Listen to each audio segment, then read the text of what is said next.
Salam Malaysia Madani. Pihak berkuasa penerbangan awam Malaysia CAAM mengesahkan sebuah helikopter yang dikendali oleh Agensi Penguatkuasaan Maritim Malaysia APMM terhempas di perairan Pulau Angsa Klang, Selangor. Bagaimanapun kesemua 4 kru selamat. Ketua Pegawai Eksekutif CAAM, Datuk Kapten Razman Mahmud dalam kenyataan memaklumkan kejadian itu membabitkan helikopter model AW139 nombor pendaftaran M7201 yang membawa 4 orang termasuk juruterbang. Helikopter berkenaan telah berlepas dari lapangan terbang Sultan Abdul Aziz Shah, Subang pada pukul 9.10 pagi bagi latihan penerbangan. Hubungan terakhir pesawat dengan Pegawai Kawalan Trafik Udara dilaporkan pada pukul 9.20 pagi. Namun tiada panggilan kecemasan diterima. Pusat Koordinasi Menyelamat Aeronautika Kuala Lumpur di Pusat Kawalan Trafik Udara diaktifkan serta-merta sejurus menerima laporan berhubung kejadian. Siasatan akan dijalankan Lembaga Siasatan APMM.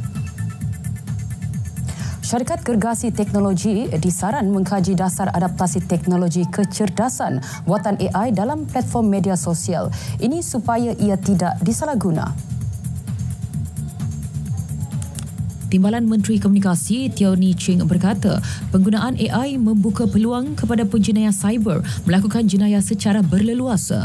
Sehubungan itu, beliau menasihati pengguna media sosial agar menggunakan teknologi AI dengan bijak dan berhati-hati. Teo turut memberi jaminan pihaknya komited dalam memastikan pemain industri bersedia untuk menerima anjakan teknologi dengan menawarkan pelbagai kursus. Melaka perlu memastikan pengeluaran telur ayam berada pada tahap optimum dan berkualiti. Kesahan itu dibuat Yang di-Pertua Negeri Melaka, Tun Dr. Muhammad Ali Muhammad Rustam, berkaitan negeri itu merupakan antara pengeluar telur ayam terbesar di negara ini. Tun Dr. Muhammad Ali turut menyarankan kerajaan negeri agar meningkatkan pengeluaran pertanian lain seperti padi, kelapa dan sayur-sayuran. Langkah itu bagi memenuhi permintaan rakyat di Melaka dan negara ini. Beliau berucap merasmikan pembukaan persidangan pertama Penggal Ketiga Dewan Undangan Negeri Dun Melaka ke-15 di Seri Negeri Air Crow. Sidang Dun Melaka berlangsung selama 3 hari bermula hari ini. Terdapat 104 soalan lisan dan 108 soalan bertulis dikemukakan dalam persidangan kali ini.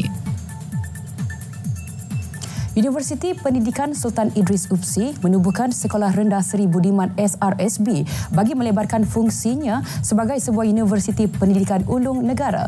Naib Kansellor Profesor Datuk Dr. Muhammad Amin Muhammad Taf ketika berucap merasmikan hari terbuka SRSB di kampus Sultan Azlan Shah, Proton City berkata pengambilan sulung melibatkan 28 murid tahun 1. Beliau yakin sekolah yang diwujudkan itu akan mencapai kejayaan dalam pembelajaran dan merekodkan prestasi yang membanggakan. UPSI katanya menyokong pendidikan di sekolah berkenaan yang dapat membantu Kementerian Pendidikan. Malah konsep Bitara merupakan pendekatan yang mampu memacu kejayaan bukan hanya di peringkat nasional tetapi juga di peringkat antarabangsa. Seorang lelaki maut selepas kenderaannya terbabas dan merempuh pembahagi jalan di Jambatan Pulau Pinang tengah malam tadi. Ketua Operasi Balai Bomba dan Penyelamat Jalan Perak, Suhaiman Abdul Jamal berkata, kemalangan melibatkan sebuah kenderaan jenis Vios di kilometer 3.7 dari arah Perai menghala ke bahagian pulau.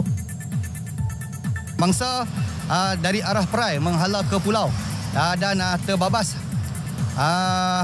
ke tengah, ke bahagian tengah divider dan mengakibatkan mangsa tersepit di bahagian pemandu. Pomba sampai 10 minit kemudian ada kerja-kerja penyelamatan sedang dilakukan oleh anggota dengan menggunakan peralatan khas rescue cutter dan berjaya mengeluarkan masa 9 minit kemudian dan diserahkan kepada pihak KKM untuk tindakan selanjutnya. Sekian berita semasa dari Sungai ke Segara, Palestin pasti merdeka. Salam hormat.